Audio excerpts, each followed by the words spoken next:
Good afternoon, everyone, and welcome to Not the Evening News. Because it's not the evening yet, and we're going to share some news. It's kind of how it works, and then I'm going to put my point of view on it, and it's going to be exhilarating, exciting. You might learn some things, you might not.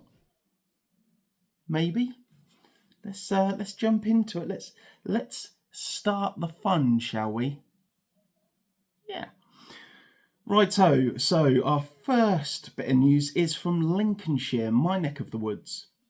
And a builder has ended up in court after piles of rubbish dumped in Lincolnshire. Ratez Azuls, trading as Bruce the Builder, has been ordered to pay towards the clear-up.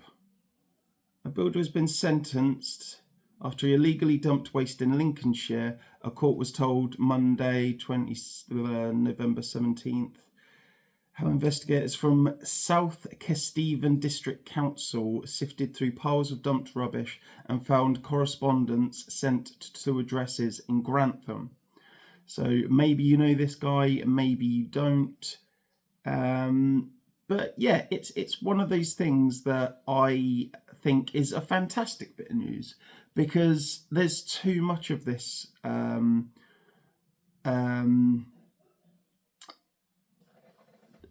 rubbish being dumped all over the place these days. It seems to be everywhere. There used to be a place I used to go down to near Peterborough.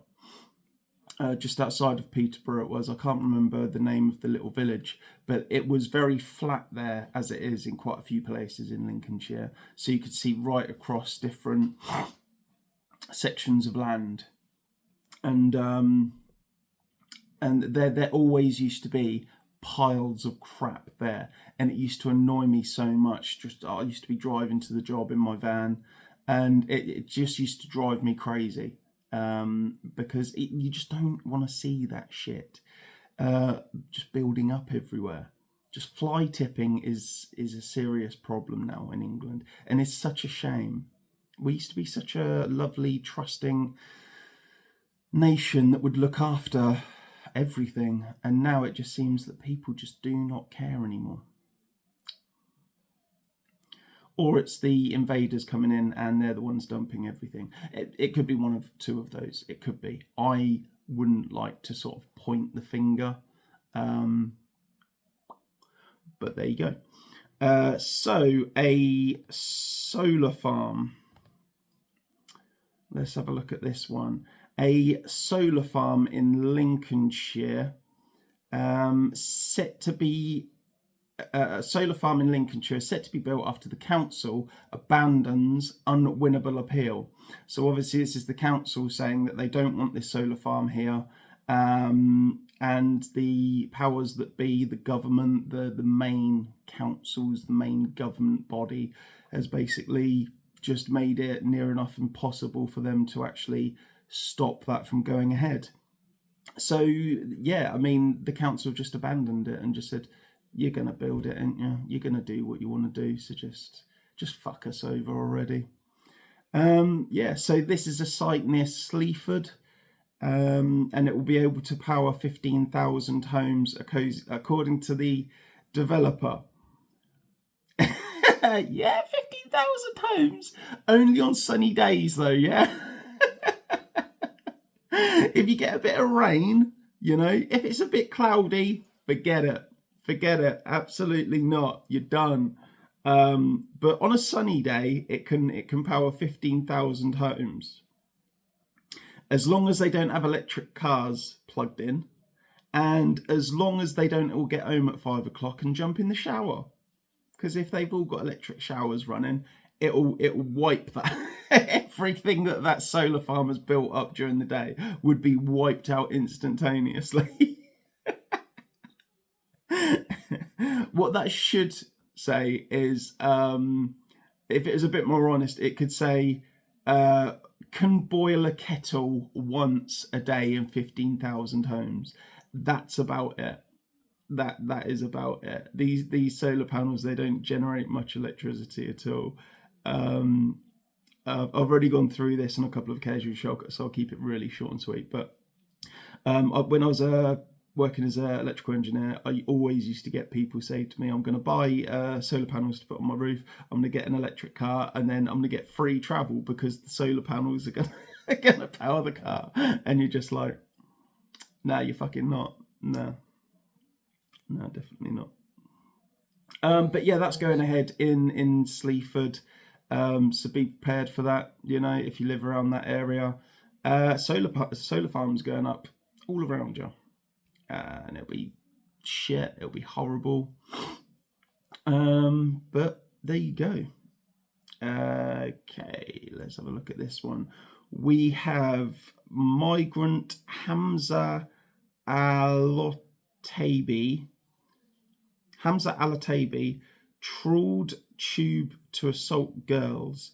So this is a guy that's basically just gone through, purposefully gone onto the train lines, gone onto the tube deliberately to assault girls. Most people go to the tube to travel somewhere. This guy, he gets out of bed and thinks, I know what I'll do today. I will go to the most built up area that I can find, the tube, and then just get a bit gropey and feely and just be a disgusting human being. If that's and the thing is, the way the law works, there's nothing to stop him doing that. He can just continuously do it. Let's read on, shall we? See how this ends. The migrant assaulted 4 girls on the tube, a court heard. Jordanian Hamza Al-Otaibi, 27, allegedly assaulted the victims within the space of a month. He allegedly groped a woman at Paddington Station on January 27th this year. He is said to have sexually assaulted a 12-year-old girl on the district line between St James Park and Acton Town Station 2 days later. A week later, on February 4th, he allegedly assaulted a woman on the Elizabeth line near Whitechapel. And it doesn't give any more information than that. So I hope that I catch his court date and everything and see how that goes. But, I don't have any faith in the justice system. In the Crown Prosecution Service whatsoever, at all. None. Zilch. Gone. They've abused that trust, much like the BBC. They just kept abusing, kept lying. And eventually you just say, do you know what, just piss off. Just don't even bother. Why do you even exist?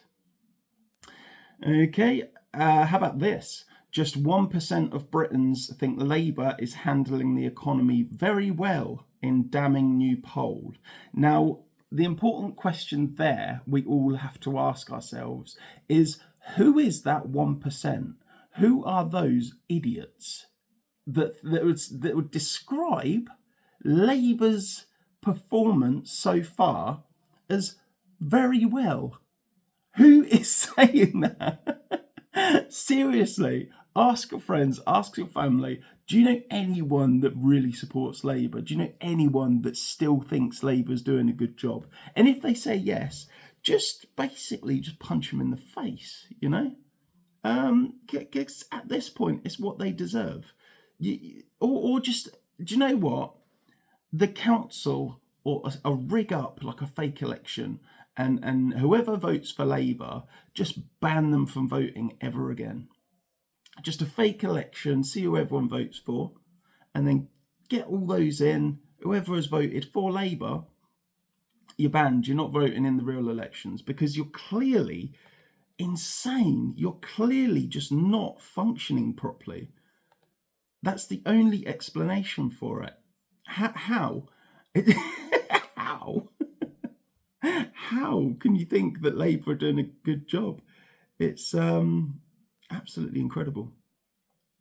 So we have next story.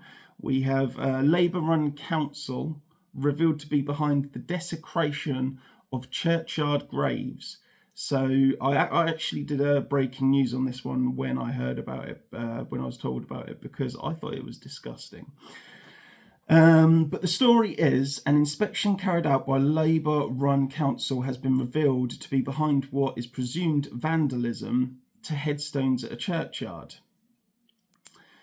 Church leaders at St George's Church in Stalybridge, Greater Manchester, alerted police after discovering 25 gravestones lying flat on the ground. So keep in mind, this is the church leaders. This is the people that work in the church. Probably priest is one of those people. And they went to their church, their place of work, their place of worship, and reported vandalism that was actually the Labour Council. So obviously they knew nothing about it. That's insane. Imagine that. Imagine going into a place of work and saying, damn, this place has been vandalised. We got to report this.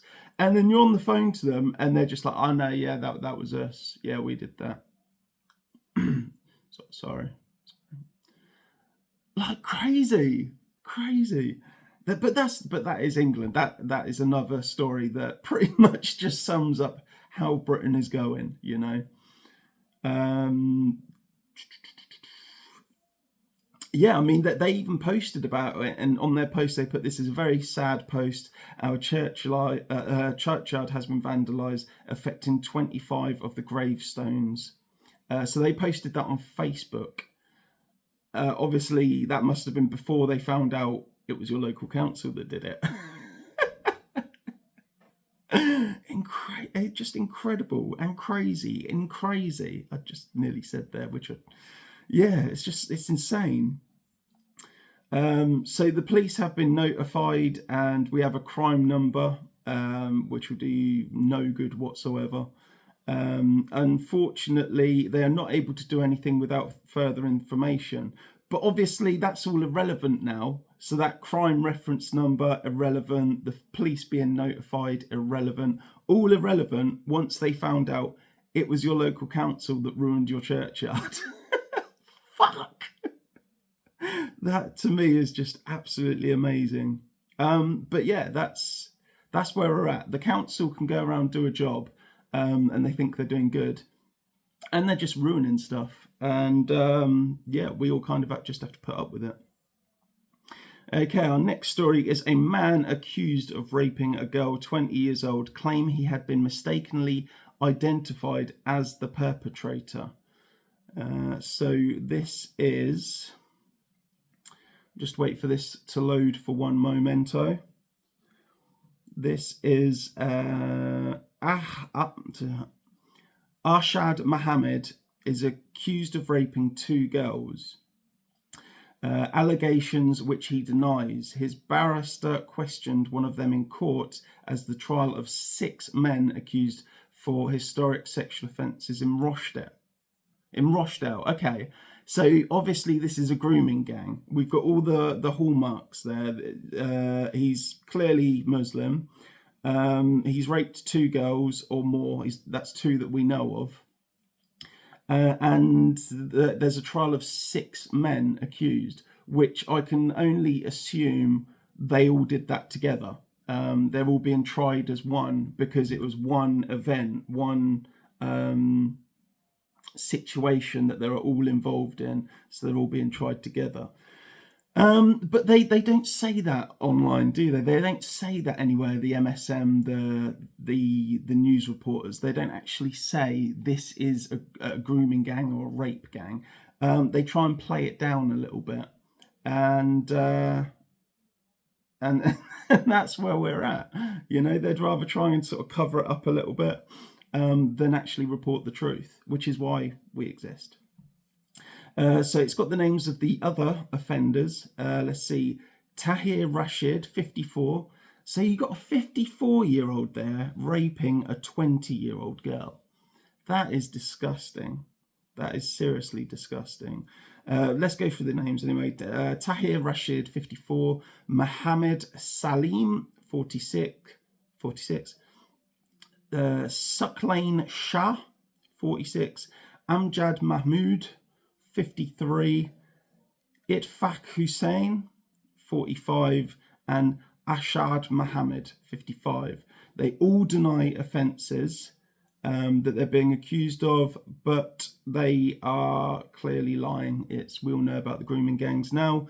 We all know about all of it. Well, not all of it, we never will, but we know enough about it to be absolutely fucking disgusted by it. We've got our next story. Obviously, every one of those men should be hung if I had my way, but probably won't happen. I'd like to think they'll be deported, but again, probably won't happen. The CPS, the Crown Prosecution Service, absolutely pointless. It actually genuinely wouldn't concern me if there was a letter sent to that 20-year-old girl with the NFA, no further action, notification on it. That genuinely would not surprise me at all. Okay, so our next story is a man called, I believe this to be the poster, so either a man has posted a video of himself or he's posted a video of somebody else. He's on X as Cam Higby, and he's called out the mayor of Dearborn in Michigan. I'm probably not saying that right. Dearborn. It's spelled Dearborn, Michigan. Anyway, and he's called out the mayor for is the Islamization of his area of Dearborn in Michigan. He said that it's not his way of living anymore. It's not what he sort of grew up in, and Muslims have basically moved in there and taken over everything. They're operating Sharia law, obviously unofficially, but they're operating Sharia law. They're all involved in the politics there. Obviously the mayor is a Muslim, and on the video you can see a lot of Muslims sitting in that crowd that are obviously all sort of that part of the council and mayoral kind of way of thinking. But it's going to happen everywhere unless you fight back. It is going to happen everywhere. It won't be long before they're in your area. Look at PMQs. Look at the House of Commons and the Houses of Parliament and a lot of councils now in Britain. There's a hell of a lot of them that are Muslim operated, basically. 185 as well Sharia law courts in Britain. So don't tell me it's not happening. Okay. It's like slapping somebody in the face and saying, I didn't just slap you. You fucking did. So we have, next story is barricades have been put up between Muslims and Christian protesters and anti-Islam protest in, it's the same place, Dearborn. They are chanting Allah Akbar and throwing rocks at us and talking about hanging me. So again, none of that's uncommon. You frequently see that. We've seen that in England. They will do that frequently. Yeah.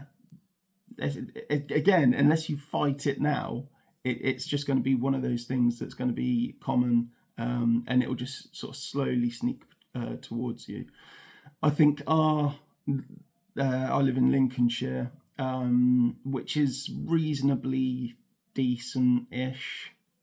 Obviously, it's got some Muslims and stuff here, but it's not that bad yet.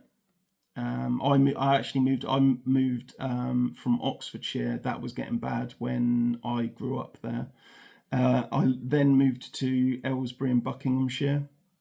And that was absolutely horrific. That, in fact, pretty much all of Aylesbury, Buckinghamshire, if you've been there, it's all just Islam. It's all Muslims. It's an absolute shithole now.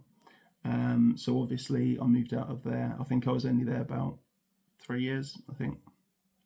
But I wouldn't recommend going there. I wouldn't recommend even visiting there. I wouldn't recommend anything like that. because again, it wouldn't surprise me if it came up on the X or a real news outlet that they declared it as their land. They declared it as a Muslim only zone, and that white people aren't allowed there anymore. And again, you say it won't happen, but I guarantee it will. Same with High Wycombe in Buckinghamshire. There were actually parks and things like that, and specific roads that would have a sign up at the end of them and say Muslims only, like can't go there if you're white, basically, or black, but same difference. Muslims only. Okay, so our next story is so we are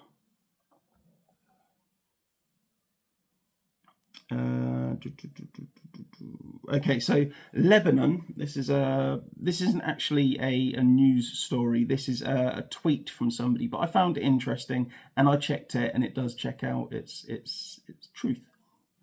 So Lebanon had a civil war because of a demographic change. Sweden has an explosive attack every day on average.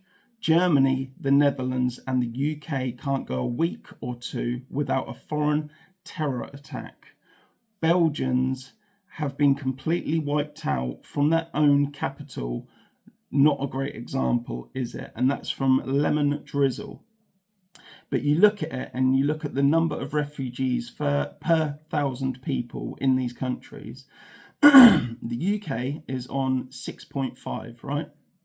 So for every 1,000 people in the UK, 6.5 of them are refugees. Well, they're not refugees, they're invaders. Let's get it right. Let's not use mamby-pamby words. Let's use the real definitions of what they are. They're invaders. So for every 1,000 people in the UK, 6.5 of them are invaders. So the next up is Netherlands. Netherlands has been having a lot of trouble recently, hasn't it? That's 13. For every 1,000 people in the Netherlands, 13 of them are invaders. Above that, you've got Belgium. Again, been having a lot of problems. That's 14 per 1,000 people. Is an invader in Belgium. Sweden. Ooh, Sweden is a hellhole. Sweden, the Swedes in Sweden are en masse moving out of Sweden because of everything that's going on there. Just to quickly sum up again, because I talk about this, or I have talked about this quite a few times. In 2025, after New Year, every day in Sweden, they had a bombing. They had a terrorist attack bombing every day for 30 days, and they had 32 bombings. So they had, on a couple of days, they had 2 bombings per day in Sweden, and that's why the Swedes have just had enough, and they're leaving it. They're abandoning it. So yeah, Sweden has 23 invaders per 1,000 people, and the significant damage that they've done there is enough for people to say, nah, I'm out, I'm leaving. Yeah. I just hope that the UK, when it comes to that, has got the strength to fight back rather than just running away. Then you've got Germany, which is 31 invaders per 1,000 people. Now, I don't know if you've seen this, but in Germany, the Muslims there, they are calling for intifada. They are calling for caliphate. They believe that there's enough of them now to take over the country and make it Islamic. So yeah, that's basically what intifada and caliphate are, is when they take over a country and they make it as their own. So yeah, Germany's got a lot of problems. Well, all these places have. Lebanon. So Lebanon is quite historically quite a violent place. Got a lot of problems. Not a good place to live at all. That has only got 137 per invaders per 1,000 people. 137 invaders per 1,000 people, and look at the place. It's an absolute state. That's incredible. They do say that 12% is the magic number for Islam. And the reason for that is when the population of a country gets to 12% Muslim, that's when they'll start pushing for caliphate and intifada and basically trying to overthrow the government and the police and basically take the country as their own. So 12%. I believe that England at the moment is 7.5%. So yeah, we've got a little way to go, but already we've got big problems. And Sweden, which was talking about, has got massive problems. That is at 12%. So that's, yeah, it's the reason these kind of statistics and facts exist is because there's like a set road that they have that they stick to.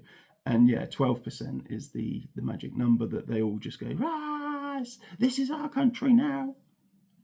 So yeah. Okay, our next story.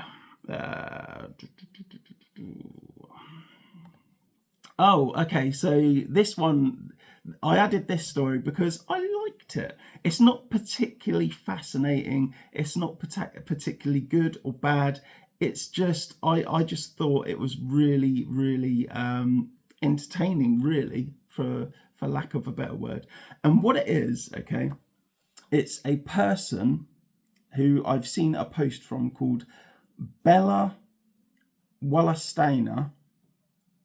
I believe they're Ukrainian, or they support Ukraine, but they've got a Ukrainian flag. They're obviously not English, so, you know, assume whatever you want. But anyway, their post says, I once believed in liberal immigration. I'm going to start that again. I once believed in liberal immigration. After witnessing the anti-Jewish hatred in London, I don't know anymore. Multiculturalism is broken in Britain and needs the courage to say so and take control. I'm sick of being lectured by those who haven't witnessed what I have. So for me, what that's saying is I was a lefty and I believed in immigration, probably went on a few marches for it to say, yeah, you're all welcome. Refugees are welcome here, with the sign, the placard. And then after witnessing, after actually seeing what these immigrants are like and how they operate and, you know, all the crimes they commit, everything like that, now I'm not so much for it. Now I'm not so multicultural harmony.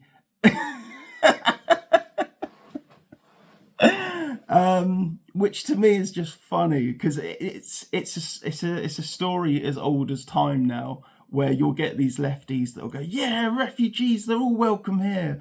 Come and give me a hug, refugees. We're all together in this. And then the refugees start feeling them up and nicking all their shit, and they're just like, oh, I've made a big mistake here, haven't I? Shit, damn. Yeah. So over the next few years, as more immigrants, invaders, are scattered throughout Britain with Operation Scatter, by the way, that's a real thing, it's happening now.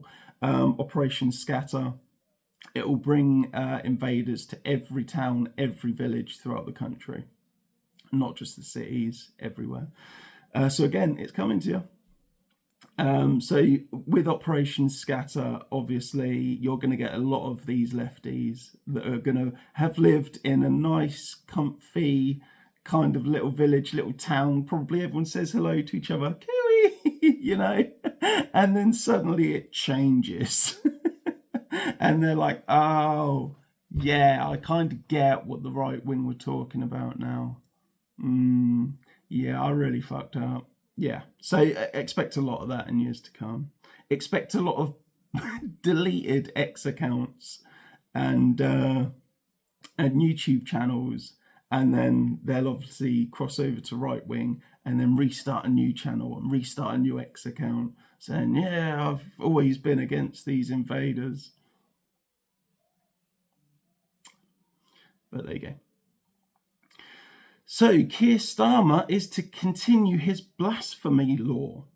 Starmer has changed the name to anti-Muslim hatred. So again, if you don't know, the Islamophobia blasphemy law, it was ruled out. It's basically finished by a judge. The judge said, look, we have free speech in this country. You can't protect one religion over any others. And because we're not willing to sort of protect all religions, because you can't discriminate. You can't have one religion protected and not others. So because we can't sort of enforce that across all religions, you can't have it for one specific religion. So it was done with. That was it, finished. So you can go out, you can burn a Quran, you can go out and say Muhammad is a nonce and whatever you want, because it's not supposed to be a protected religion. And obviously Keir Starmer didn't like that. And we all know what Keir Starmer's like when something doesn't go his way. He's a bit of a petulant little child, isn't he? So instead of sort of bringing it up again and saying, well, actually, Judge, do you want to reconsider this with my new information? Here's a few grand, instead of doing that like he usually does, he just renamed it, and he's going to restart it and just go for it again, and we're all paying for this. So that's the good news. We're all paying for it. Fantastic. So yeah, he's already given millions in funding to security of mosques. So again, really that's discrimination, because he's funding the security of one demographic and not another. Now, the people that actually need that security at the moment is obviously the Jews, the synagogues. They need that money. They've been attacked this year. But no, Keir Starmer isn't going to give them any or much money, because he's not the demographic that he wants to please, Keir Starmer likes the old Muslims. He wants them here. He wants them in your house. He wants them in your living room. He wants them everywhere. And if you say no, well, you're a far-right thug and you're going to prison. I wish I were joking. So a rapist ex-Met police officer, David Carrick, found guilty of more sex offences. So this is the guy that was handed 36 life sentences for a litany of crimes across X amount of years. I can't remember. And I think he was a nonce as well. So yeah, some young people in there as well. So an absolutely disgusting person, just an absolute monster of a person. So a former Metropolitan Police police constable, who was revealed as one of Britain's worst ever sex offenders, has been found guilty of raping a former partner as well as sexually assaulting a 12-year-old girl.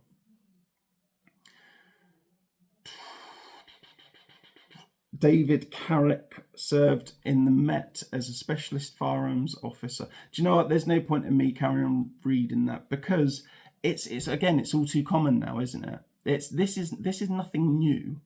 This isn't a unique case. It's not. This happens all the time. The only difference is a lot of people won't report on things like that. So there are a lot of officers that have been done for this kind of thing that you wouldn't know about because nobody reported on it.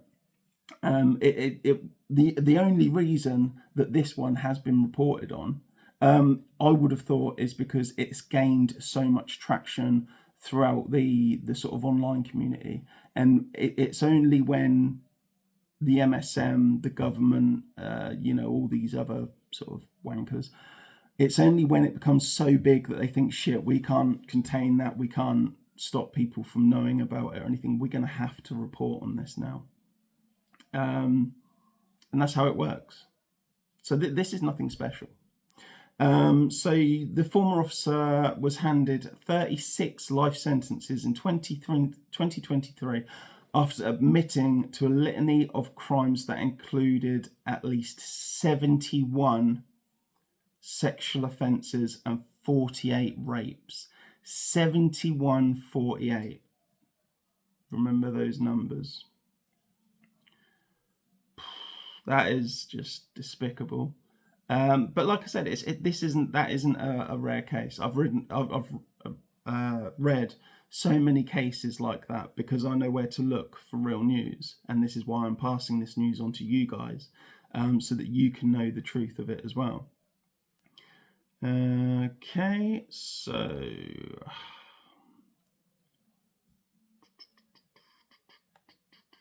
one second. I need a faster laptop. So, Market Racing Man, this is in Lincolnshire. So this is my neck of the woods again. The reason I've put this in here is because it's local to me. So, Market Racing Man has been charged with sexual assault, and he's to stand trial at Lincoln Crown Court. The 61-year-old denied 8 counts of sexual assault and 6 counts of assault. He's pleaded not guilty to more than a dozen offences. His name is Srinath Nair of Willingham Road. Good British name there. Good.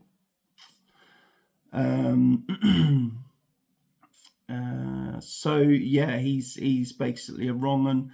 Again, if you know this bloke, if you live in Market Racing, just know that he's about, and he's up to no good.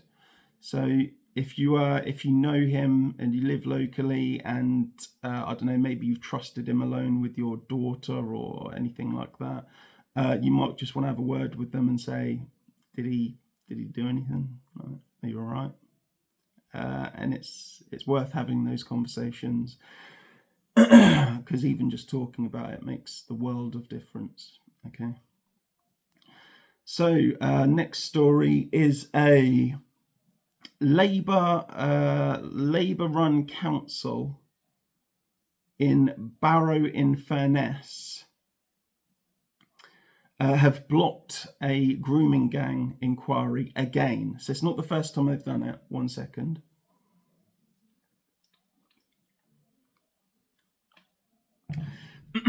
So it's not the first time they've done it. They've blocked it again. So they don't want a grooming gang inquiry into their local area. God knows why you wouldn't. And cries of shame and disgraceful from the public gallery as victims sat in attendance. So obviously the public there are not happy with the Labour Council for not going ahead with a rape gang inquiry. Again, God knows why you wouldn't want that. Why would you not want to know if there's been any Muslim rape gangs in your area? I would have thought everyone would have wanted to know that, unless you're culpable, unless you're liable for what's happened, which we all know that Labour.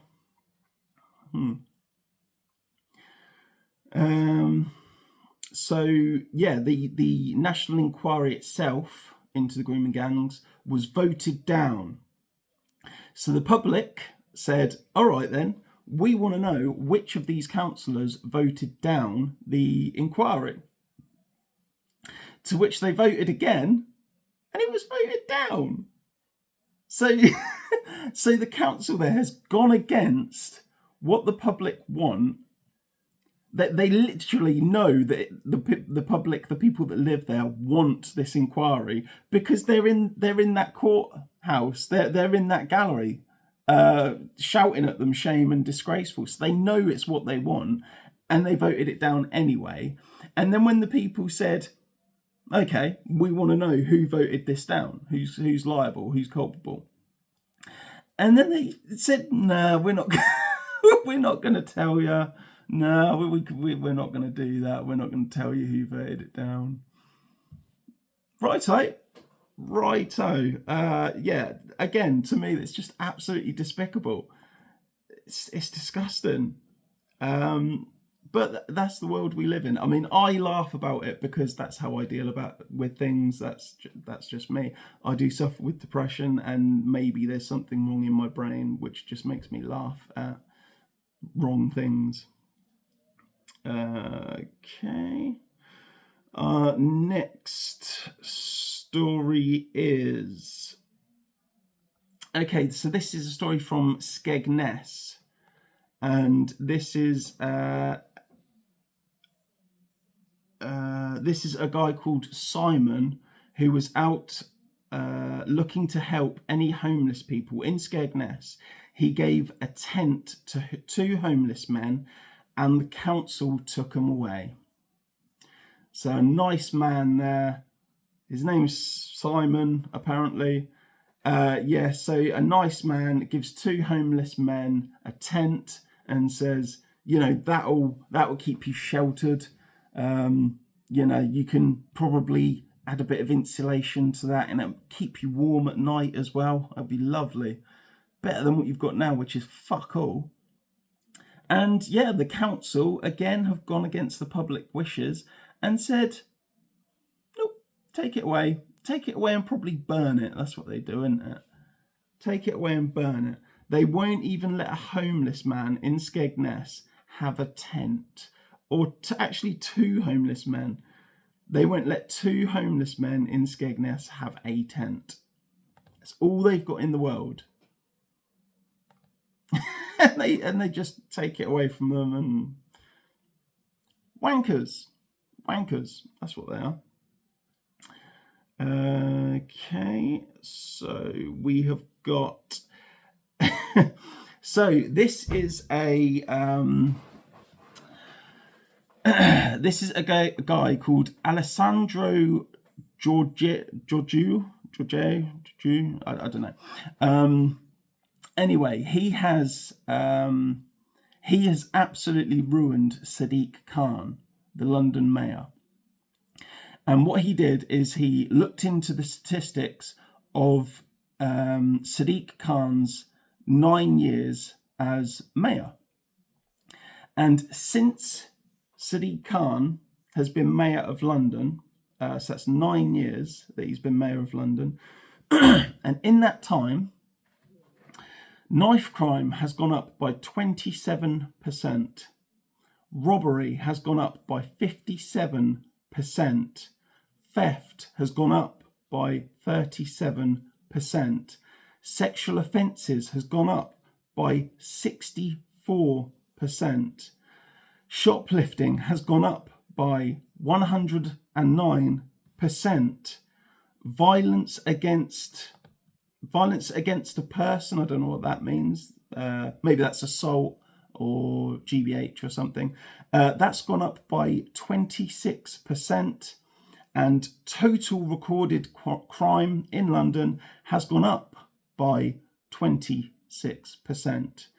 So again, when you get Keir Starmer, Sadiq Khan, and even people of London saying, it's a lovely place, it's lovely, there's nothing wrong with it, report those statistics to them. In 9 years, those statistics count for just 9 years.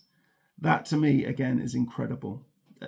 That is how he is still London mayor is beyond my comprehension. I can't do the mental gymnastics required to draw a conclusion where he's done well. It just doesn't make sense to me. But, he'll sit there and he'll say, knife crime has gone down this year. It's actually declining. No, it's bollocks. It's absolute bollocks. It's a combination of factors. I think the main one, though, will be that people just don't report crime anymore. What's the point? The amount of time you hear about people that have had their phone stolen in London, and they just prefer not to even record it because it's a waste of time. What's the point? And it's only when they go to make a claim on their insurance to get their phone replaced, and the insurance themselves say to them, you have to have a crime reference number, then they have to report it. But for people like me, I mean, I've got a Pixel 6, right, for instance, that I used to record. That's what I'm recording on now. And it's £119 phone. If that was stolen from me, I wouldn't bother. I would not bother reporting that to the police. So that crime would go undocumented, unreported, unregistered. Because what's the point? They're not going to do anything. They'll give you a crime reference number, NFA, no further action. That'll be it. Not worth your time. I've said it before and I'll say it again. I wouldn't go to the police for absolutely anything, nothing. If I had a car accident, I wouldn't even call the police. Just call an ambulance if you need one, get some pictures. I always have a dash cam anyway. Police are just not needed because they do nothing. They've proven their own, what's the word? But basically, they've proven that they're just not needed. Right. So, so this is a tweet from a guy called Wokarati Marty. And he's put a video up saying, disgusting. Good headline. Disgusting, a local school teacher pulled over at this asylum hotel protest to say she doesn't agree with it. She doesn't agree with the protest. And she was immediately called a bitch and told to fuck off. And that was in front of their children who know her from school as well. All they know is hate.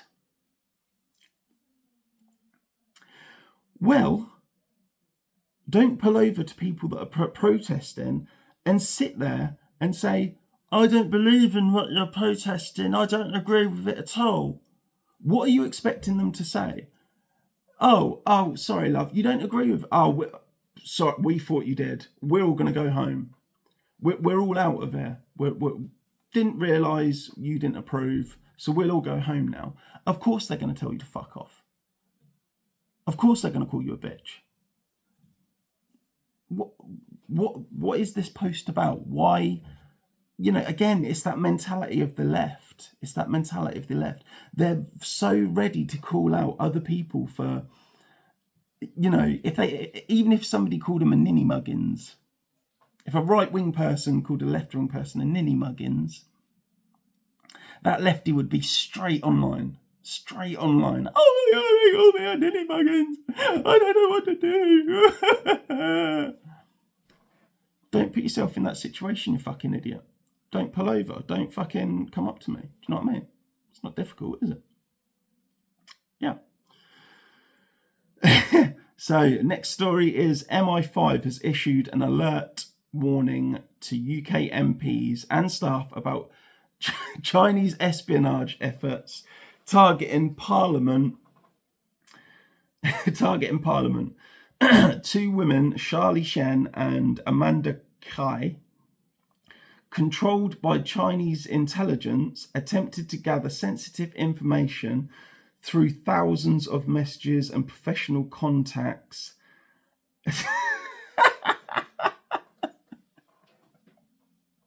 So again, it's our government being complete morons, isn't it? You've got to love it. Because you can see it coming a mile off.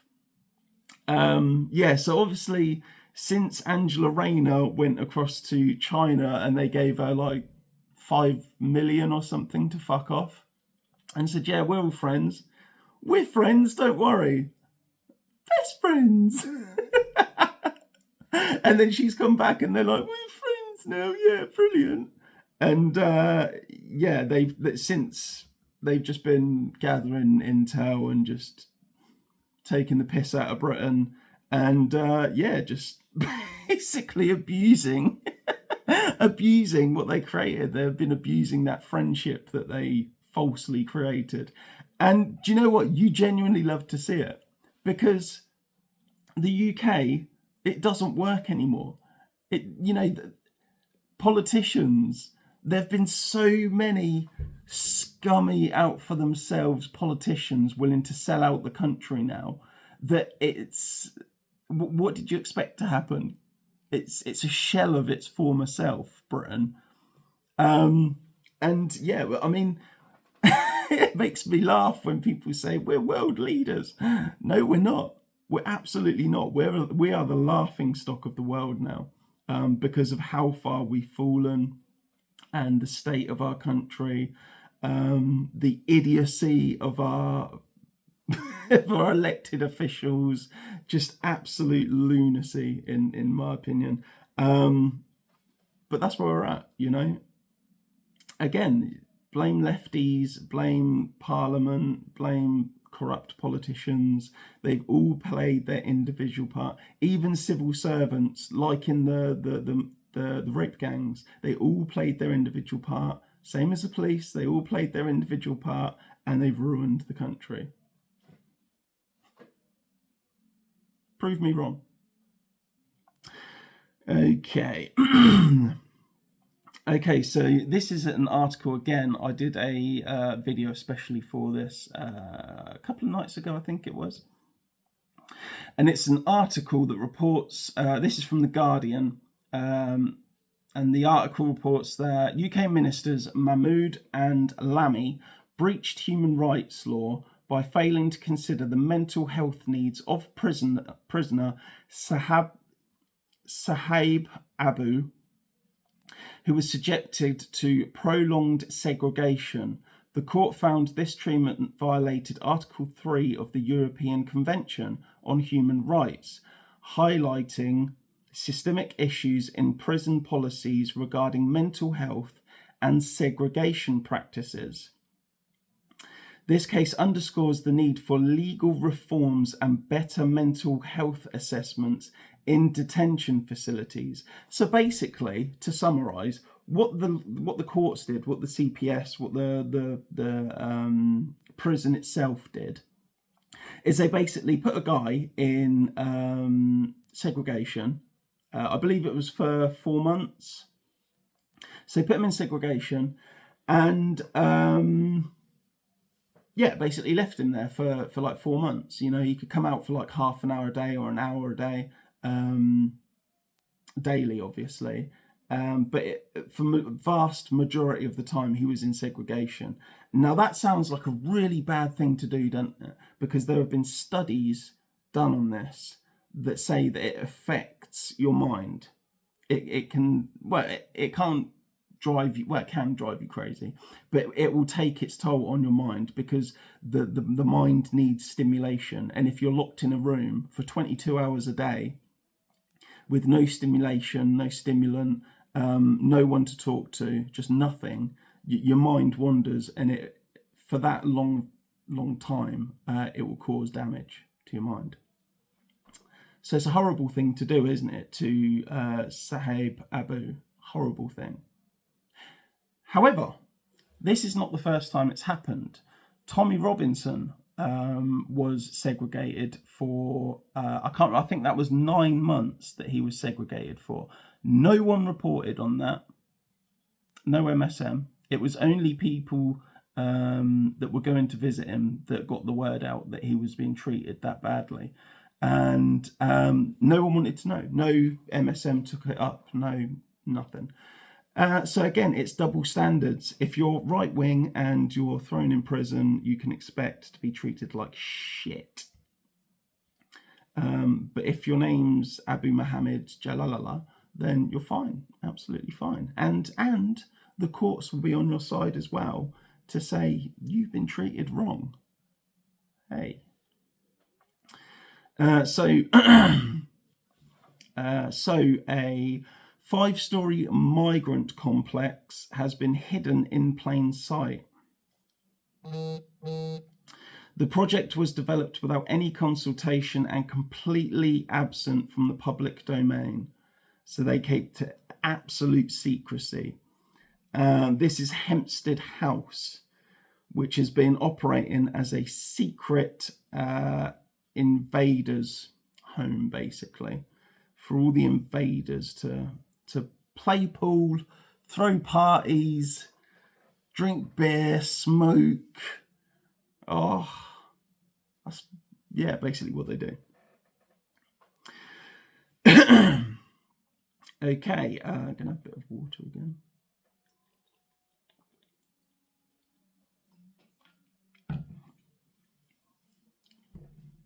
Okay, so our next story is a Christian-focused religious education lessons are now unlawful.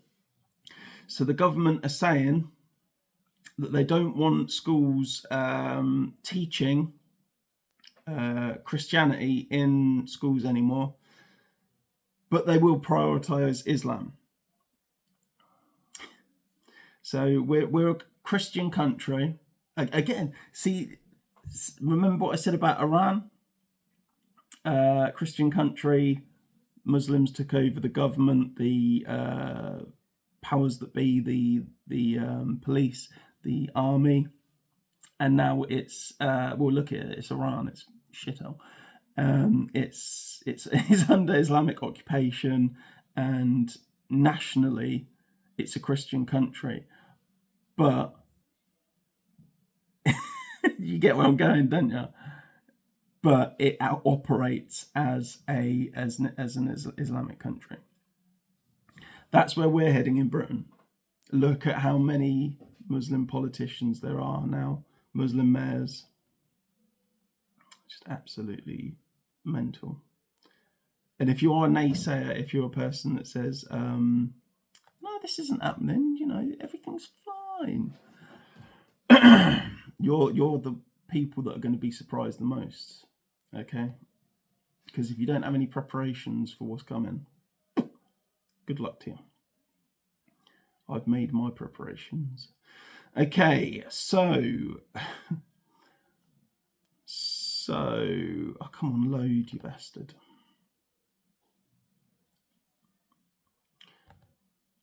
So I'm not going to wait for that to load. The two women in the Wicked movie. I don't know their names because this isn't loading. Look them up for yourself if you care that much. They've said, this is the two main actresses, or actors, if that's offensive to you. They've said that they're in a non-demi-curious, semi-binary relationship. Now, what the fuck is that? A non-demi-curious, semi-binary relationship. Yeah. Oh, yeah. Imagine somebody saying that to you. Do you have a partner? No, I have a non-semi-curious, semi-binary partner. Well, you can't even say partner, can you? I have a non-demi-curious, semi-binary relationship. I'm none the wiser. I don't know what's going on there. I just thought that was funny, and for them to grow up, really. Stop talking bollocks like that and grow the fuck up. Oh, I do love it. I love that, though. A non-demi-curious, semi-binary, I can't say that word. Non-demi-curious, semi-binary relationship. Fuck knows what that is. Just piss off. If somebody said that to me in person, I'd just turn away. Just fucking don't want to know you. Don't bother. So our next story is Labour is pushing for direct asylum seeker flights from Sudan. Nice. Well done to the people of Sudan. They're all going to be brought over here now directly to sponge off us. Because it's going so well. It's just going so well. So a quick one, horrific moment. Patrick Christie catches invaders looking through a fence at young schoolgirls. Again, if you've been following me, you've known this has been happening for a long time. There was even little tents that they'd made, little shelters that were made at the school gates, like round the back of the playing fields, in like the wooded areas. They'd made little shelters up against the fence that where the school boundary was. And they made little shelters there so that they could sit in their shelter, keep warm, smoke some fags, have some beers, and watch school children. So just be aware that it happens. Yeah, and again, if you don't follow me, just be aware that there are a hell of a lot of invaders that go into schools now, and that school goes into lockdown. So there you go. It's coming up to the hour mark. I've got a few more stories, but I'm going to cut this short because I don't want to go over. I've just gone over the hour mark. I was about to say I don't want to go over the hour mark, but it's literally just gone over the hour mark. Okay, I'm going to pick one more story and then I'll end this. I'll end this stream. So let's go with nothing's loading at the moment, so it's probably for the best. This laptop's been on too long. You see, it's been on for an hour and now it's sort of going, I'm dying. Help me. I can't stay awake anymore. Oh, my poor little laptop, eh? Oh God. Yeah. Okay, this will do it as a final story.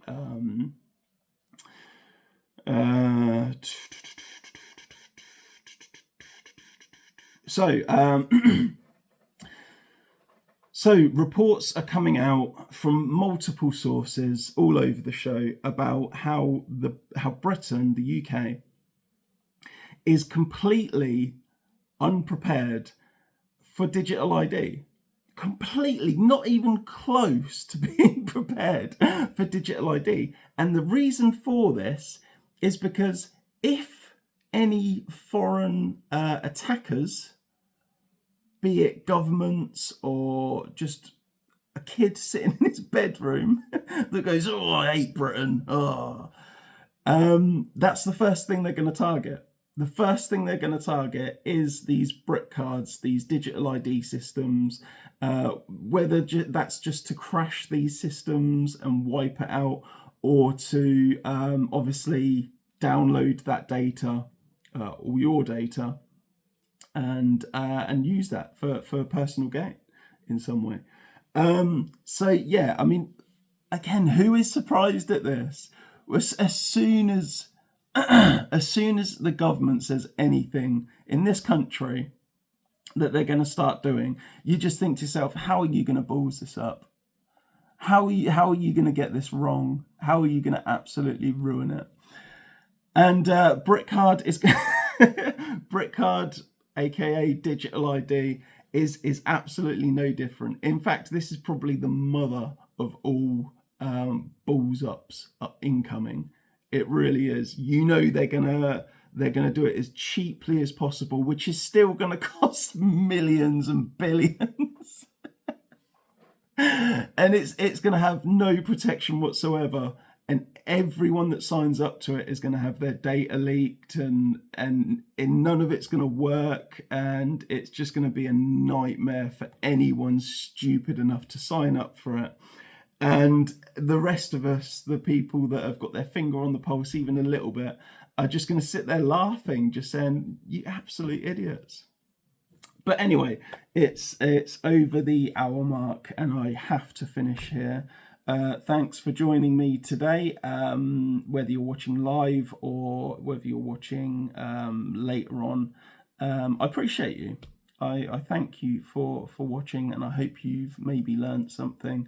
I hope you've laughed, maybe cried. No, seriously, right, I'm going now, so fuck off, all right?